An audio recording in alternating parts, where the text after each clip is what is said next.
Grow My Cleaning Company teaches owners of cleaning companies just like you how to grow your company, make more money, and finally take charge of your financial future and your life. This podcast is about automating and creating systems that give you time and money freedom so you can grow like crazy without losing control. Since this is totally free, if you're getting tons of value, want to support us, and make sure that you get more of the good stuff, subscribe, rate, and review to this podcast today. Now, on to the show. And so excited to be with you today. We are going to talk about probably my favorite thing of all time in terms of getting out of cleaning forever. And I love the forever part because I've seen people, and you can raise your virtual hand or say something in the chat if you're live and this is you. I've seen people get out of cleaning for a little bit, but then somebody quits or something bad happens and they're back in it, right? Or they're clean there, or they don't have to clean as much, but sometimes people quit and they're in for a week and out, and sometimes they just give up. So there's all sorts of stuff, but we are going to help you get out of cleaning forever. Denise, welcome. Glad to have you. The problem is most of you guys or gals, or if you're listening here, you got into this business to be an owner of a cleaning company, or a business or an entrepreneur, not a cleaner, right? Hey, Mark, we've been seeing you a lot. Mark from St. Louis. Good to have you, buddy. The problem is many of you, or most of you, are still cleaning. If you're not cleaning, you're welcome to stay and hang out and gloat about how great your life is. If you're still cleaning, you're in the absolute right spot. We're going to help you get out of that forever. Man, we got a lot of people in the chat. I love that. Jen Hawkins, Lisa Marie, good to have you both. Everybody say, hey, I love, as much as we love our podcast and video watchers and listeners, I love doing this live. So feel free to join us on Facebook Live Tuesdays and Thursdays, 10 a.m. Pacific. Much more fun to hang out and join the party. So the problem is most of us got into this business to be an entrepreneur, to be an owner, to create freedom. And weeks, months, and sadly, sometimes years later, we're still cleaning. And if you love that and you want to clean, this is not for you. There's nothing for you here today. But if you would like to get out of cleaning forever and transition from cleaner to owner, you are in the absolute right spot. Rick Underwood, one of our coaches, is here. Rich Green is here. Good to have you both. So the cost, if you do not make this transition, is effectively your life. If you got into this business to be an owner, every second that you clean is a second that you're not building your business, or frankly, nobody is building your business. Everything you want out of this business in terms of freedom, in terms of money, in terms of growth, serving your community, hiring a team, all that good stuff is on the other side of your ability not to clean, to run your company instead. Hey, Ashley Marie, good to see you. So let's jump in on how to do this. Believe it or not, we're going to give you some strategies of what to do, but the biggest problem, having coached hundreds of people through this process, is how you think.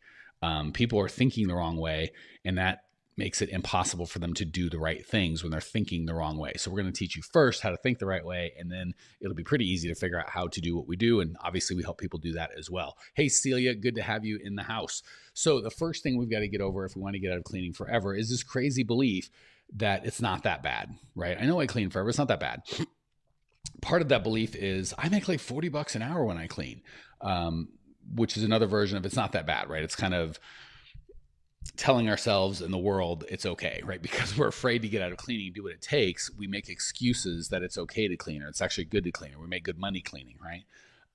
The reality is the only way to know your actual hourly rate is to divide the net profit, the net profit you make after all expenses. So when I say net profit is because a lot of you guys and gals haven't set up your accounting systems yet. So you see whatever money comes in and you're like, that's how much I make. That's not the truth. If you have fun things like insurance, vehicles, cell phones, an office, supplies, equipment, if you've ever invested in yourself or your training or use gasoline, or you replace a windshield on your car, or any of the things that go into cleaning, or you run an ad, right? That all costs money. So when we say divide your net profit, that's what you actually get to take home out of your business, by the total time that you work, right? So what happens is people go, well, I had a cleaning job and I charged $100 and it only took me 2 hours, so I made $50 an hour. But they didn't take into account the time that they drove, the gas it took to get there, the time they spent washing the rags to get them ready, getting everything prepared, selling the job, collecting on the job, thinking about the job, getting insurance for the job, being in places like this on podcasts to learn about the job. So they think they make a lot of money because they don't count all the time that they spend in their business, and they don't call the money that they invest in their business, right? Which, bad data gets you bad results. So the only way to know what your real hourly rate is divide the amount that you make after all expenses, the amount you actually take home every freaking day or every week.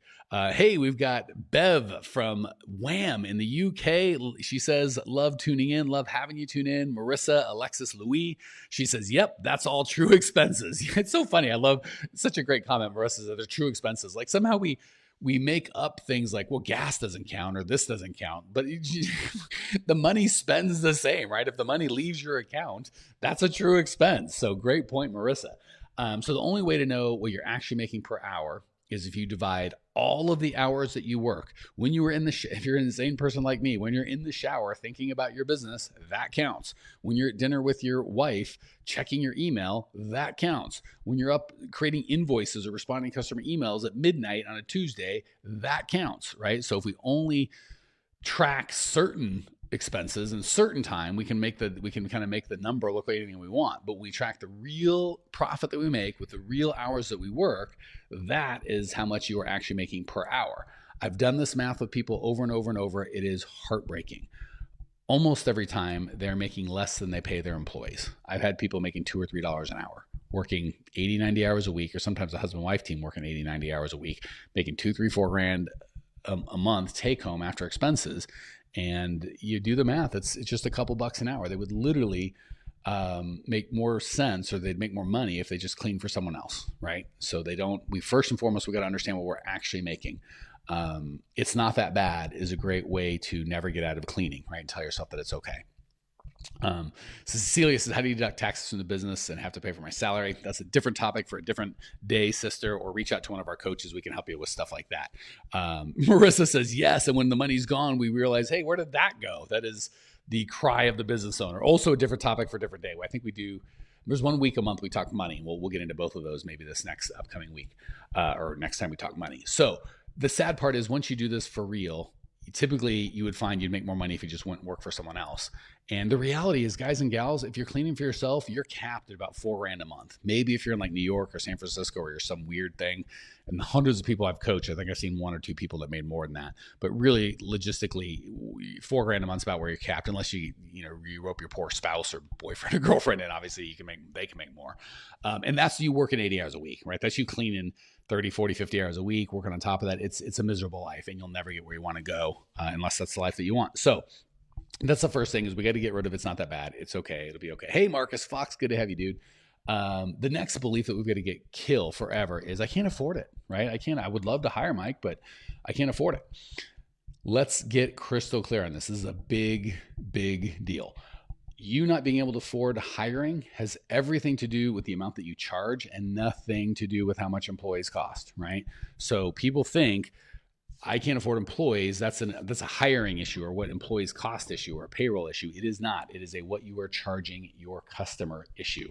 You're like, how do you know that, Mike? You don't know me. Well, first of all, I've coached in every state in the United States, every province in Canada, UK, Australia, and I've never met a single person where it was a financial thing. It was always they're not charging their customers enough. And how do I know that? Because they have every single one that tells me, you don't know, Mike, it's not going to work, blah, blah, blah. Every single one of them has a competitor in their area that has employees. So obviously it can work, right? It's money. You're not charging your clients enough. So you got to make sure you're clear on what the problem is before you try and solve it. The problem is not hiring or what employees cost or payroll taxes. It is you're not charging your people enough. And you know that because your competitors are paying payroll taxes. Not all of them. I know some of you are like, oh, there's people that do. I know, but there is a competitor that's successful that has employees. Hey, Evelyn says hello from our new office training center. She's one of our former elite members. I miss you, sister. We need to get you on one of the alumni calls because I miss you. So say hey to me in the alumni call. Post a picture of you in your office. Everyone that doesn't know Evie Lynn, reach out to her. She is amazing. And we need to get you to the next level, sister. I miss you. All right. So your competitors have employees. If you've got to raise prices before you hire, then you need to raise prices either way, right? So a lot of times people go, well, if I were going to hire, I'd have to raise prices. Then you have to raise prices.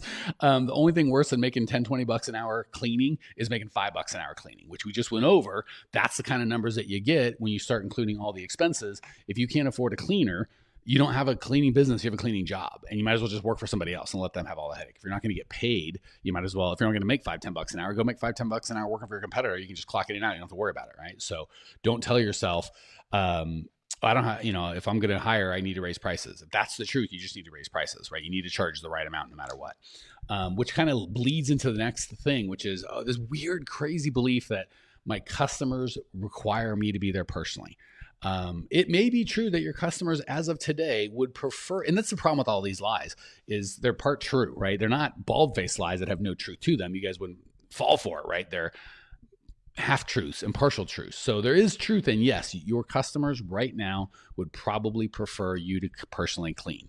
That may be the truth. But what we say and tell ourselves are, I can't hire because my customers need me to be there. That's the lie, right? You can do whatever you want. You guys, all of you guys, as my customers, would probably prefer I fly out there personally, set up all your marketing, hold your hand, pat your head, clean your toilets, lead your team, do all that sort of stuff. But I don't do that. And we do just fine, right? So the reality is you've got to decide what you want out of your business and then pick the customers that are the right customers for your vision. You don't move your vision to modify what your crappy current customers that want you to hold their hand and do everything for them want, right? So that's a big shift we need to make from I will modify my business to meet my customers' desires to I will modify my customers to meet my vision, right? So even though I don't do the flying out and holding hands and one-on-one type stuff, and some of you guys might want that, we still do fine. I'm able to serve a lot of people. And believe it or not, the fact that I don't personally come out and help you from my van down by the river and move in with you and do everything for you, believe it or not, makes me more attractive to you guys, not less attractive, right?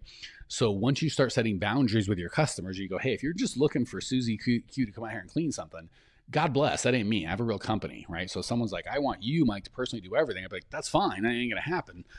If you're looking for someone to transform your business, I can help you. So same with you. If you're like, hey, if you want to come home and feel amazing and relax and have your house clean and safe and sanitary and you be able to put your feet up and relax, you're in the right spot. If you want me to personally come out here and do it and rub your feet, you're in the wrong spot, right? And if you have to lose a couple customers to get you back in tune with your vision, then so be it. Let's lose some daggum customers. We're just fine with that. So we've got to kill that. My customers, it's okay to go, my customers are preferring me to be there, but we got to override that with, I'm in business to have my vision. And if the customers I have now don't understand that aren't a good fit, I'm going to get better customers. And feel free, if I'm missing or hitting, or if you guys are like, holy crap, that's me, let me know in the chat. And if you're like, Mike, you are missing us, I would be shocked, but let me know that in the chat as well. I want to make sure that we're kind of on the same page here. And the next thing we get to is then we like, okay, so once we know that we're not making $40 an hour, we absolutely can't afford to do it. And our customers will figure it out, especially if we communicate with them effectively on why this is better for their lives and this is how it's going to be. The next thing that we kind of throw up, or the people I work with that throw up a fear of, well, the problem is, I can't compete with the big guys hiring, right? The big guys, they have benefits and they pay more. I can't compete with them. The reality is, on a lot of levels, they can't compete with you. Believe it or not. Your competitors are competing with the big guys. Again, the only time I'd never accept it, but every time someone's told me, you don't understand, Mike, there's a call center here in my town and they give benefits and they give this and they're so big and they're so fancy. But they've got a competitor down the road that's got 27 employees. So it's like, okay, right? It's not that, so someone can compete with these quote unquote big guys. You're just not doing it. The reality is it's not money and benefits that draws people, believe it or not. Now you have to pay fair, right? You can't screw people. That's not going to work. But the secret is making people feel the way that they want to feel. And this is where you have such a massive advantage over your competitors, right? AT&T might have benefits that you're not willing or able to offer. They might pay more than you pay. They're never going to be able to make them feel that they're part of something special, that they're part of something bigger than themselves, that they're fulfilled being around the people that they care about, that share their values, right? Believe it or not, even at the low wage jobs, people will take recognition and feeling valued over money every time. So again, we still have to pay people fair, but it's not about the most money and the most benefits. It's about making them feel the way that they want to feel. And you have a distinct advantage over any kind of big competitor in your area doing that, right? The bigger they are, the harder that is. The smaller you are, the more you can have parties and have culture and only put together a team that's special and really, really put together something that people feel like, I don't get this anywhere in my life. And it doesn't even cost money. It just costs your time and being a leader. Good. Yeah. And again, think about who you compete with, right? And if you're like, I don't believe you, people want money. Well, then how come people pay to go to school? right? School sucks. This is just as much work, if not more work than you have, but they want to feel important. They want to feel smart. They want to be in a community. They want to be able to tell people, I'm in school. I learned this. I did that. So you can find a way to make them feel important and smart and like they belong and that they're getting value from being part of that community. And it's even easier because you're paying them, right? Schools have to get paid. So it is all about how you make them feel, not about the benefits that you offer or don't. And then we have all once, and again, I'm just trying to take away all the things, all the excuses that you would make for yourself to go, oh, I don't want to, or I can't hire because, and these are all things that I've heard. April Marie says, what are the best ways to make them feel recognized and appreciated? Oh my gosh, April, it's the easiest thing in the world. Tell them, look them right in the eye. April, I appreciate the heck out of you being on my team. I am so glad that you're here. Give them awards. Every time we have a party, we'd give people awards for stinking up the bathroom, for being the tallest guy on the team, the best looking, the worst looking. We'd have so much fun with awards. But the big thing is, and we teach this all the time, is hire based on core values, not based on skill, right? So as opposed to just getting a bunch of cleaners around, find people that believe what you believe, right? Cleaning Nation, there's a worldwide kind of movement. Look, got the shirt. Reach out to one of the coaches if you want a shirt. They'll tell you how to get one. And it's because we're all about having fun, making money, being real, and helping out, right? Some people like me, some don't, but everyone that comes onto this podcast or hears me on the YouTube channel or whatever is like, well, that's Mike. That's who he is, right? We are real. We try and help out. We absolutely try and make money for ourselves and for you guys. And just hiring people that share your core values and putting them together and everyone living their core values and who they really are will absolutely make them feel not only special and appreciated, but they're a part of something bigger, which is really, really important. So run your company with your core values. All this stuff magically happens. And then we start making up crazy stuff like, well, what if employees steal? That'll put me out of business. Well, the reality is if you don't have employees, you're not really in business. You got nothing to lose. You just got a crap job, literally cleaning crap, right? So don't fool yourself with this. Well, if I get an employee, he's going to put me out of business. If you don't have any employees, you don't have a business, you have a job. Like we talked about, typically it's better to work for someone else at a job than, have to have all the responsibility if you're not going to get paid. And guess what? If you're running your company based on core values, the way that we coach, you're not going to have a stealing problem.